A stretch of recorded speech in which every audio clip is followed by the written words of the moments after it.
Welcome to another episode of This Woman Works. I am your host, Mike Patton. And on this episode, I'm bringing on someone that I happened to stumble across one day when I was listening to the radio, 101 to Beat Nashville. And I was like, hold up, somebody new. And I was like, okay, all right. Had the energy, brought the energy to the radio. And I was like, okay, I'm gonna tune in, I'm gonna support. And that person is none other than Monty Mills. 101 The Beat is the station I'm speaking of in Nashville. But of course, I know she's on other stations as well. But I just wanted to kind of bring you on and allow everyone to get to know you. Thank you for coming on this episode with me.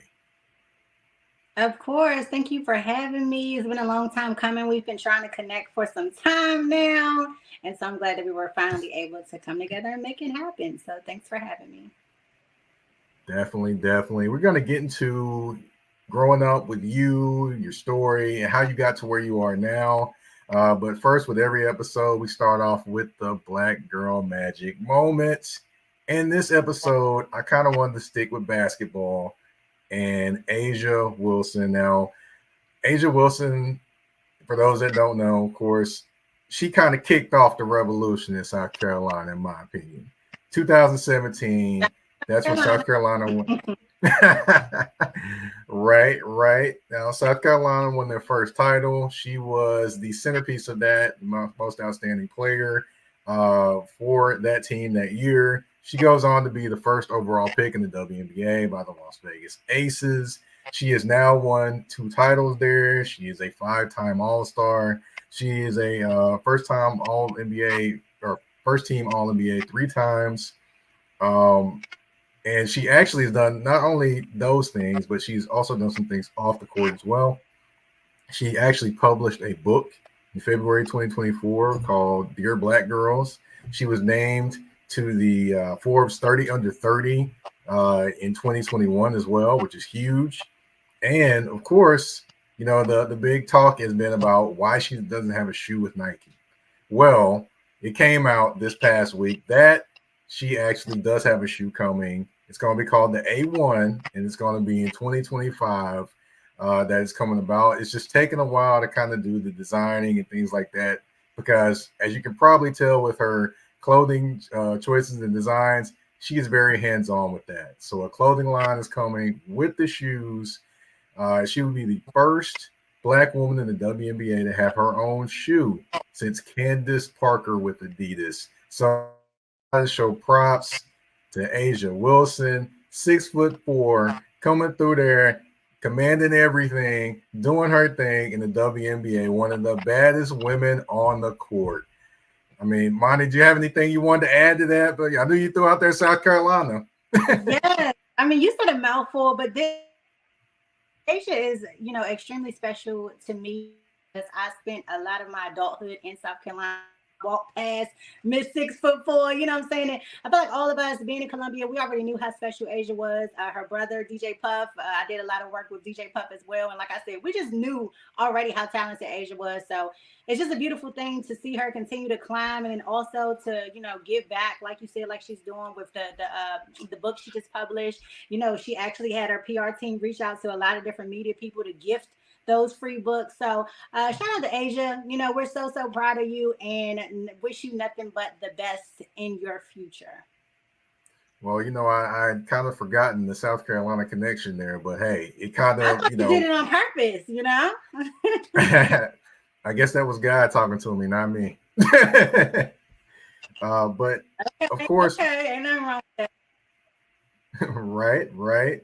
But of course, you talked about talented people, and of course, you're definitely multi-talented as well. But we that. kind of have to start off from the beginnings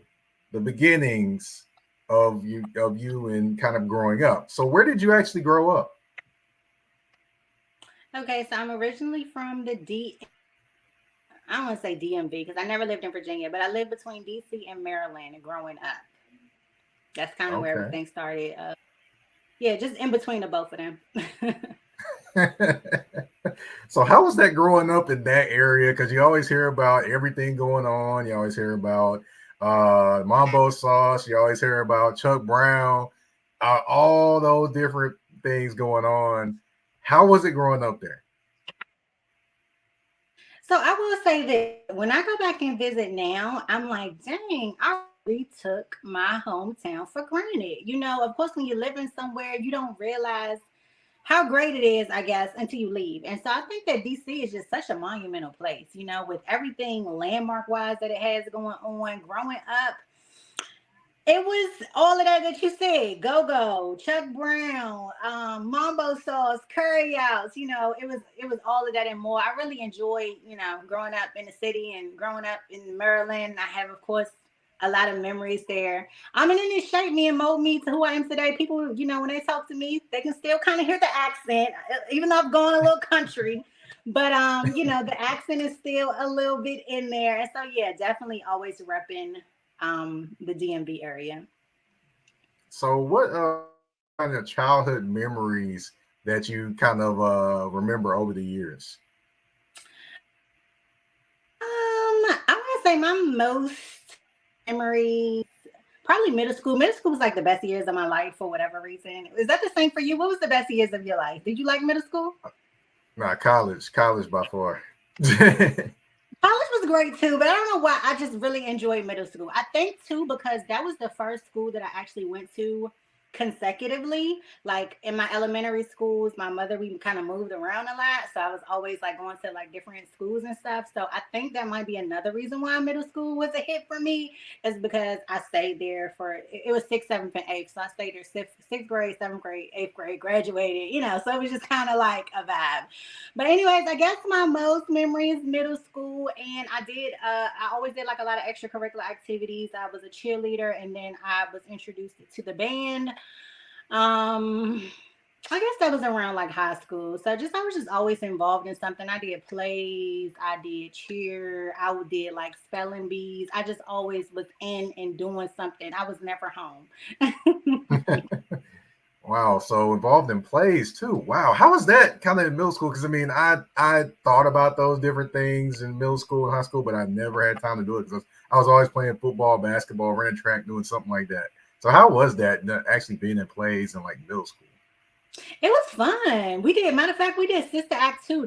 We did more than that, but that's my most memorable play that I did in middle school was Sister Act 2. So it was fun. Honestly, it was like a full-on production with clothing and everything I remember was literally like stage plays today, because I've done quite a few stage plays in my adult years as well. So everything was pretty much the same. I just like being involved and like being amongst my peers and just always keeping myself busy. That's something I always did. Now I got a question though. Who played Lauryn Hill's character? Not me. I can't think. I don't even know. I don't even remember who did it exactly. I don't even remember, but it wasn't me. Oh my goodness. The only play I ever was in was growing up was The Wizard of Odds, not Oz, Odds, when I was in sixth grade and I played the wizard. So, yeah, cool. That was, and then of course, when the play was coming around, I was supposed to have a mic back behind the scene. Of course, they forgot to give me the mic, so I'm like yelling back behind the screen, whatever I was yelling, I can't even remember. That was like so long ago. Exactly. It feels like yesterday, but when you try to remember, it's like, ooh, that was a little too long ago for me. Right. It definitely. Well, of course, getting to your journey a little bit more, but first we have to take a quick commercial break on This Woman Works. EBO Beard Butter and EBO Beard Wash are two of the best beard grooming products for men worldwide. They help promote growth, keep your beard moisturized and soft, and enhance your overall upkeep of your facial hair. And with the new promo code MPAFC10, you can get 10% off all these products. Just go to www.etsy.com/shop/EBO Beard Butter. Again, that's www.etsy.com/shop/EBO Beard Butter. And again, the promo code MPAFC10. Again, MPAFC10, where you can get 10% off any products except for beard boxes. So treat your beard better today by going to get this the EBO beard butter and EBO beard wash.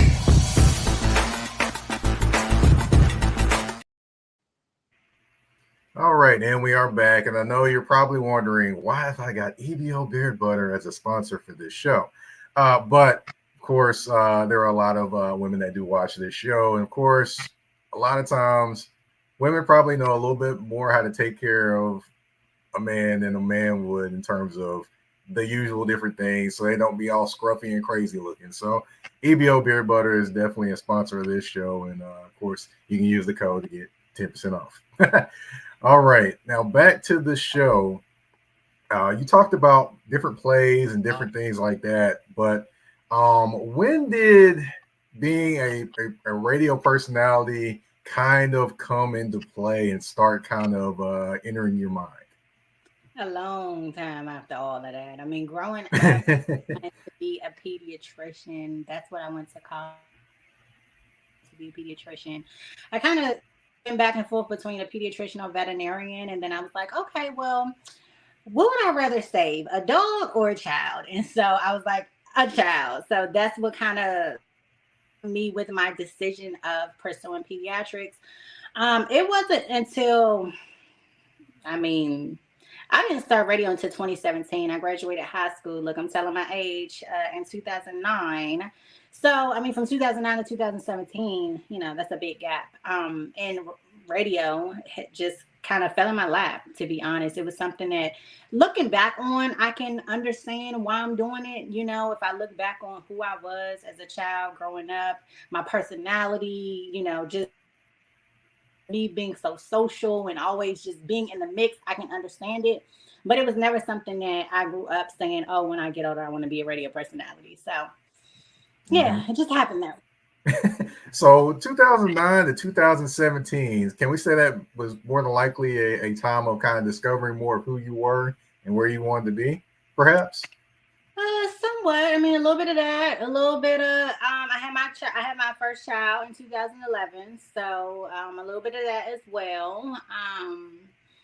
Yeah, pretty much just figuring it out because a lot was going on, a lot of things were changing. Even in school, like I had went from pursuing pediatrics to changing my major to become a teacher. So yeah, I guess I can't say I was trying to figure it out.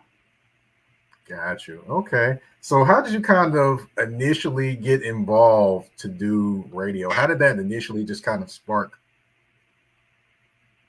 So what I was doing was I don't even know how, who, what, when, where, why. I started hosting events. My very first thing that I hosted was a fashion show. It was called Mo Money, Mo Problems. Oh my goodness. My first fashion show, I hosted it. I had like a casting call. I had the girls come out. And I just literally put together a whole fashion show. And then I hosted a fashion show, which, I mean, I had never done it before, but it was something that I felt like I could do. So I did it. I also hosted like poetry shows. So I was doing my goal was to do different stuff. Like I said, I was in Columbia, South Carolina at the time. So my goal was to do different stuff that the city really wasn't doing, that the city hadn't, and then kind of just perfect my craft along the way. So I did a lot of stuff like that. Like I said, fashion shows. I actually did an all women's fashion show at one point where I had it was like a female audience. So men weren't allowed, female hosts, female DJ, and it was kind of just like our own women's thing. So I just did like unique stuff or whatever. And I feel like me doing those things, of course, people are hearing my voice. And that's what pretty much got me noticed as far as radio was concerned. I had the program director for the station in Columbia, South Carolina, reach out to me and asked me if I wanted to do radio. I was like confused. I wasn't going to turn it down. Of course, I'm like, yeah, of course. If I can do, if I can host whatever, I can do radio, which honestly, I feel like people think that radio is just talking behind a mic. It's so much more than that, so it's like I went in there so confident and I got humbled real quick, but I was passionate about my craft and I wanted to get better, and I'm open to feedback and criticism and like I'm teachable, like even to this day, like I love to learn. I like for people to say, hey, do this, do that. And I like to kind of, you know, just grow, continue to grow. So that's how it always was from the beginning. So that's what it was for me. I just hopped into it. I was doing 7 days a week. Wow. And yeah, I did 7 days a week for until I came to Nashville. Wow. 7 days a week. Seven Oh my days goodness. off. And like nowadays have, since 2020, of course you have where you have a home, like I have a home studio. It wasn't like that back in the day. You like 7 days a week literally meant going into the station on Sunday, Monday, Tuesday, Wednesday, Thursday, Friday, and Saturday during my time slot and doing my show. So definitely, I put in people, I feel like people be like, oh dang, you didn't intern first? You just hop right in and you was just doing radio. And it's like, yeah, thank God, I am grateful for that opportunity. But it wasn't easy, Right. So everybody got different, everybody have different struggles. Mm-hmm. Definitely. I hear you there. I mean, and I certainly can understand because I actually did radio for a couple months before. It was Mm-hmm. sports talk radio, and it was actually on AM station. And Mm-hmm. I actually was not really supposed to be on the show. Nobody really knows this, but I'm kind of telling this. No, I wasn't actually supposed to be on the show. I was supposed to be the guy that's kind of putting the show together. So I put the show Okay. together or whatever, and I kind of got roped into being on the show in terms of that. I have no idea how that happened, but shout out to Dwayne and Alfonso. So they know who they are. You might know who they are, but yeah, definitely shout out to Okay. them. And Yeah. what's that? Sometimes it be like that. Yeah, it tripped me out. I was like, okay, I guess I'm gonna be on the show, so I'm kind of scripting it and or giving us our topics, and I'm going to be on it too. So I definitely understand that and the mics and the room and how to work the room and going back and forth and then hitting the commercials. And yeah, people don't understand. It is definitely not just talking. You got to hit the buttons, the switches. If you have a producer, fine. If you don't, you're doing it yourself. All those different things happen. and even and Um, even beyond that part. To me, in my opinion, what makes a great radio personality is somebody who sounds like this, like we're having a conversation and you're just yourself, somebody who can really mhm, connect with the audience and who just, when you just finding your voice, not be, just a very personable person. So I feel like, even that itself, like finding your voice is, something that you shouldn't take lightly because, sometimes, like I know for me, I feel like I was trying too hard in the beginning. And granted, I'm not saying it's like I'm perfect at all. I'm just saying it like as you continue to work on your craft, I just feel like you just get even more conversational. Whereas though I like when people listen to me, I like for you to feel like I'm literally talking to you, like I'm your homegirl. I'm in your car and we having a conversation, not like I'm a radio personality talking at you, if that makes sense. So I feel like even that right. dynamic of it makes it hard too, because sometimes people can't really separate, or I guess be themselves behind the mic too. They feel like it has to be, this, dramatized voice or whatever. So yeah, it's definitely a Mhm. lot that goes on behind the scenes. Definitely, and of course, I would say probably the big break. I would say probably is when you kind of, I guess, got the call to come here. I would say perhaps. The big break, yeah, because when I tell this, when I was working, even though I was doing 7 days a week and I was working my butt off, I wasn't making no money. I was making $10 an hour. However, they were only paying me for 15 hours a week. So I was making $150 a week. I got a child that I'm trying to take up. I'm trying to keep a roof over Oh. my head. Times was hard. Okay. So when we say big break, yes, it was my big break because I went from having to, work other jobs. I worked Wells Fargo, I worked Blue Cross Blue Shield, I worked other jobs while I was doing radio. I went from to have multiple streams of income to being able to survive off of one income. So yes, I do say that was my big break. Thank you, Jesus, for bringing me to Nashville. It was such a monumental time in my life. I've said this before that, I really don't feel like I became an adult until I moved to Nashville because I was literally on my own. Me and my husband, we were dating, but we weren't like living together at the time. So it was kind of still, even at that point, like me and just my son. Husband was just coming and kind of, we were visiting. So like I was kind of on my own. So yeah, I just feel like it made me grow up a whole lot. So it was a big break as far as just me becoming a woman and then also me being able to finally provide, in the way that I had been wanting to provide for all these years. Okay. All right. Well, we're going to get into more things that you can provide, like maybe some guidance or some information for those that are, maybe trying to follow in your footsteps and things like that. But first, one more commercial break on This Woman Works. A shift. A shift is something that happens and changes the dynamics. And that's what happened when Garrett Logistics was born. After 10 years as a sales pro in the logistics world of sporting goods, John Garrett decided to pivot to the world of freight and start a brokerage. So you're saying to yourself, why trust Garrett Logistics? Well, Garrett Logistics helps shippers improve overall workflow, along with increased on-time pickup and delivery percentages. Last-minute loads, multi-drop pickups, and more are part of the services with Garrett Logistics. They're available Monday through Friday, 7 a.m. to 6 p.m., and Saturday, 8 a.m. to 12 p.m., all times Central Standard Time. So give them a ring at 615-400-8484. That's 615-400-8484, or you can email them at john@garrettlogistics.co or visit their website at garrettlogistics.co.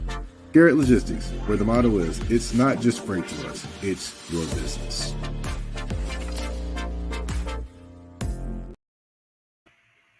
And we are back on This Woman Works. Now, for those that don't know, of course, I'm pretty sure you know this. The commercials and recording the commercials definitely takes time too, people. So you definitely got to understand that you definitely got to write that stuff down, go over stuff. They may give you something to say, or you just got to come up with it on your own. But hey, it takes time. But yeah, yeah, it definitely does. I mean, I know I've got a whole sheet of stuff I wrote down, and then okay, it ended up being that. So, but of course, I wanted to kind of get into kind of balancing life and family. Now, of course, you do have a beautiful family now.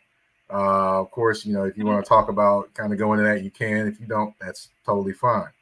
But how do you kind of balance family and kids? How do you kind of balance those in terms of doing the things that you do?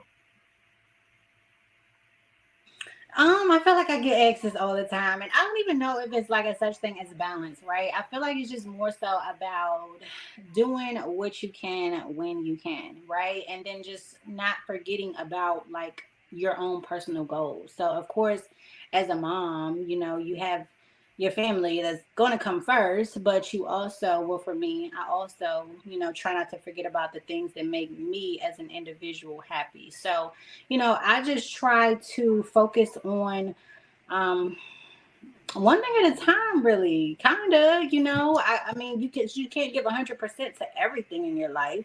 So I think it's just more so about just doing what you can when you can do it. Family, of course, it comes first, but just not forgetting about me and the things that I want to do for me as well. That's right. Self-care is not selfish. Exactly. Or it is. Yeah, okay. Exactly. Well, it is. Well, it is and isn't, but yeah, okay. But you know what I It's mean. a good. It's a good self. Good self. Right. There we go. There we go. So, of course, like you mentioned, you moved here from South Carolina to Nashville. And of course, things have been going up and up for you. So, that wasn't necessarily, working 7 days a week doesn't sound like it was necessarily the easiest thing to kind of get involved and get ingratiated in this business to get started. What are some advice you have for someone trying to chase their dreams? What kind of cultivating different things that are going on in their life as well? Advice as far as just for radio or just dreams in general. For radio. I say first and foremost, listen to radio. Listen to a lot of radio. And I say listen to a lot of radio so that way you can hear what's going on. Like if it's a station that you want to be on, listen to how things are set up. Listen to how they're setting appointments. Listen to the foundation of that station. What make sure that you know or that you understand what that station is about, because every station is different, especially when it comes to different companies. You got iHeart, and then you have other, companies as well that just do things a little different. So I just say listen to radio, hear what these personalities are doing and why they're in the spots that they're in. I also say, if you can get in, I know a lot of people have entered into the game by becoming, say, a tech or whatever, just putting themselves in a situation to be in the building to soak up that knowledge and be around other personalities. Do that. Sometimes you got to get in where you fit in, and then don't be as scared to accept, whatever they are. Like I said, I was making $10 hours a week, and look where that has got me. Some like, I ain't about to make no $10. I ain't about to know. But sometimes you got to look at the bigger picture, especially when you don't have, experience, or especially when you are growing, trying to get into an industry that's not easy to get into. Sometimes you do just got to make those sacrifices. So that's something else I would say do, and always be teachable. Like, I feel like so many people that reach out to me and they'll send me their air checks, and if I give feedback, which again, I ain't nobody, okay? But be open to like feedback and like actually receive that feedback. Because again, if people are in position, and they are in position for a reason, so you got to be teachable and not think you know everything. Because even to this day, like, I know I don't know everything. I'll be quick. I got a couple of that from like previous stations that I'll hit up real quick just as a refresher. Hey, how this sound? And sometimes they might hurt my feelings, but I don't care, because I want to be the I can be. And radio is continuously changing. I mean, just to give you an example, we've gone from, at one point we would say, for example, we would say I have Beyonce coming up in 10 minutes to, okay, no, we're not saying Beyonce coming up into 10 minutes. We're saying I got Beyonce coming up after 3 songs. I'm just saying, like, so much changes with radio. So you just have to remain teachable and be open to that. So that's my advice. Be in, position. I know there's a lot of that happen, like women in radio, Black women in radio, different events where you can come out and meet different radio personalities. Shout out to Ash Mack Gets It. She is a program director you can send her your air check to get feedback. Like, you just want to always get feedback to make sure that you are in the mix of what's going on in that moment in radio, because it's always evolving and it's always changing. So just stay on top of the game. Okay. All right. And I got to ask, of course, everything is good now, but there's always that one tough moment that happens. What was that tough moment, and how did you kind of overcome that moment? Oh, I had a lot of tough moments when I came to Nashville. I cut the whole station off at one point when I came to Nashville because I don't think Dolomite knew. Okay, so when I was in Columbia, again, I was still learning. I got moved to Nashville a year, maybe not even a year, like a year after I had been on the station. So I didn't know a whole lot. I feel like Dolomite thought I knew a whole lot more than I knew. Okay. And so yeah, one time I cut the station off. Oh my gosh, I was so embarrassed. There was another time that you have sure that the stations are on time. Of course, certain things have to play at certain times, and Dolomite was on vacation, and I had a whole commercial break that ended up getting cut out because so I didn't have tough times, but I feel like what kept me motivated and not discouraged in those moments is just realizing that these are mistakes that I learned. They never happen again, so I think that just making sure that I learn from my mistakes, and then I'm just not too hard on myself about them, so that I'm able to continue to move forward and keep growing. Yeah, for those that don't know, Dolo White is the station manager at 101 The Beat, and he has definitely been on my other podcast, which is called Touring the AFC South. Of course, I definitely like to bring him on when it comes to talking about the Atlanta Falcons, because that's always entertaining. It's always he always has something good to say when it comes to Atlanta. I mean, whether it's good or bad, it's always entertaining. He's a fan, okay? He's a real fan. It definitely is, definitely is. But of course, we have reached the end of the show. And this part of the show, we do the speed round, which is 10 questions to kind of allow people to get to know you just a little bit more. Are you ready? I'm ready. All right. What is your favorite song right now? My favorite song right now? Mm-hmm. My favorite right now. I think that song John the Moonlight. Did she called me a liar. We're not playing it on the radio. It's Okay. it's Erica Badu's. Is it Erica Badu or Lauryn Hill? Lord, don't give me the line. It's called John the Moonlight. It's a vibe. It's just like a little vibe type of Bob Marley type of song. His name is something Marley. Oh, you didn't put me on the spot now. I'm gonna have to ask you. I might have to look that one up. Now I was gonna say mine is the unescapable song of going into spring and summer. That's $1 Million Baby. That song's been on my mind forever. Yeah, I can't stop listening to that song. I've been listening to a lot of different music lately, to be honest. Like a lot of just kind of underground type of vibes or whatever. I forgot the guy, but I think it's called Ja in the Moonlight. JH in the Moonlight. It's a really, really dope song. It's a vibe. So yeah. Okay, I'm making notes over here so I can write and look that up. Let me know what you think. Watching, you can see. Okay, I will. Now, of course, I do listen to Black a lot, and I do listen to SZA a lot, and yeah, so I listened to those two albums when they came out, and I was like, yes, thank you, Lord. I need some more music from y'all. Thank you. So, now, best Washington franchise memory. Because I know you're a fan of the Washington football team.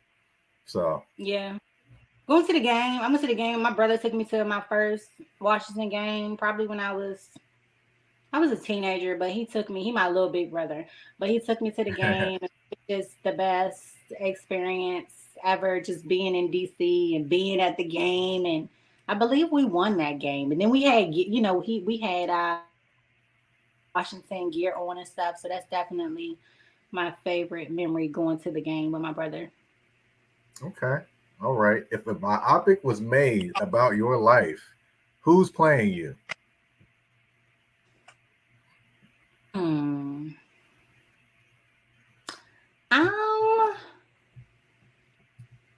Who's playing me? I can say who I get as far as the lookalike all the time. A lot of people always say that I would look like Roxy from 106 in Park.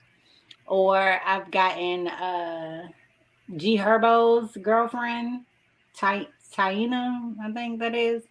So I don't know. Let me tell you who I would like to play me. What about Calipret? There you go. I can see that one. For me, it's always going to be Michael B. Jordan. I'll go Michael B. Jordan for me. Okay. Okay. I can see him, go ahead and these are my for real. This is my for real hair, people, by the way.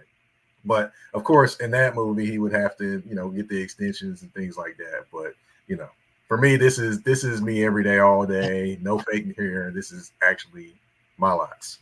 But let's see. But let me guess I would say though, my favorite actress, however, is Taraji P. Henson. So I do want to say that that's my favorite actress. Okay. I don't know if I can see her playing me in about 5. Okay. What's your best restaurant? And what's your favorite restaurant, I should say, in Nashville? My favorite restaurant in Nashville. Ooh, that's hard because I can think of a couple of right now. Restaurant like sit down and eat, get dressed up. Either which one. You sit down and eat, or just go in, grab whatever, say what up, and you roll out. However you wanna call it. I'm gonna say, dang, hard. I'm gonna say favorite restaurant in Nashville.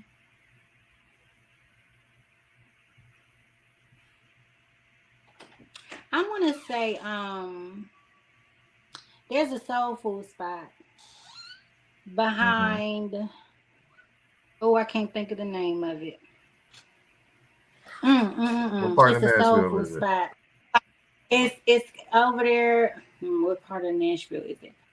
Um, and it's like, uh, dang, I forgot the name of it. It's a soul That's all food right. spot though.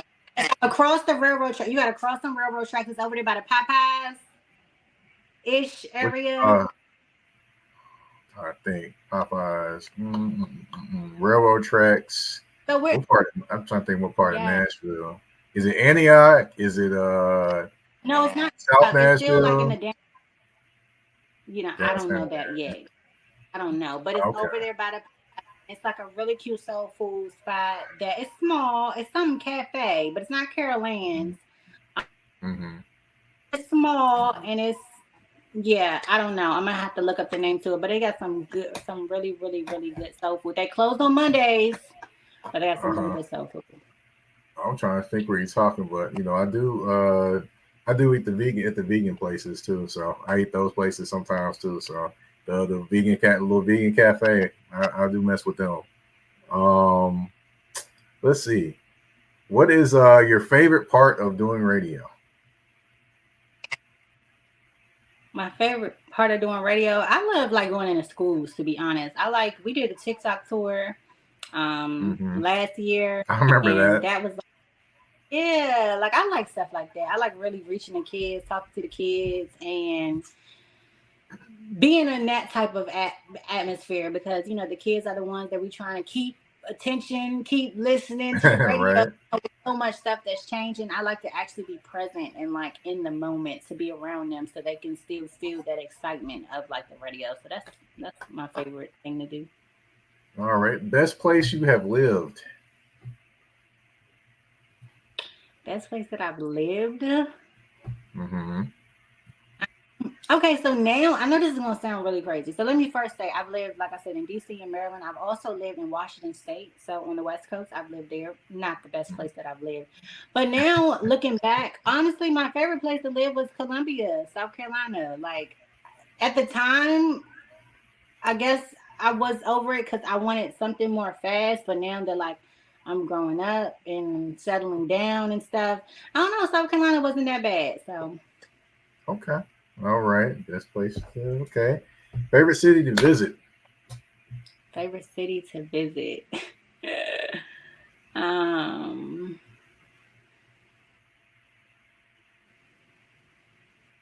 I like LA. LA. Yeah, I do like LA. That the vibe in LA is Yeah, just totally different. Just it's completely different. you can't describe it to people. You try to, but they just have to feel it when you go there. It's just the vibe is so different out there. I I love agree. it though. Yep. All right. Let's see. Let's see. Favorite. Who's your favorite artist of all time? Drake. Drake. Okay. Okay. All right. Favorite part of motherhood. Part of motherhood? Hmm. Everything. Favorite part of motherhood? Mm, that's hard. My favorite part of motherhood? Hmm. Um, just being with my babies, really, just being. I like to take them places. I like to do stuff with them. So whether that's the park, whether that's just taking a walk down the street, the Hmm. pool, the beach, I just like to spend time with my family and with my kids. So anything that involves that is my favorite. Okay. Who is on your Mount Rushmore of music and entertainment? Mm. Drake, Okay. music and entertainment. You can tell straight music. You can go entertainment. You can mix them up if you like. Okay, so of course Drake, of course Nicki Minaj. Mm-hmm. Anybody who knows me knows that. Um, Entertainment, like I said, I really love. Okay, I really love. Well, I'm gonna just do my own. Let me just give you my. I'm gonna just give you my top 4 favorite people that inspire me. So Drake, Nicki Minaj, Michelle Obama, and Taraji P Henson. Okay. All right. Well, that is all 10 questions. The speed round is over as well. So I It want wasn't to so say, fast. nah, that's okay. That's all right.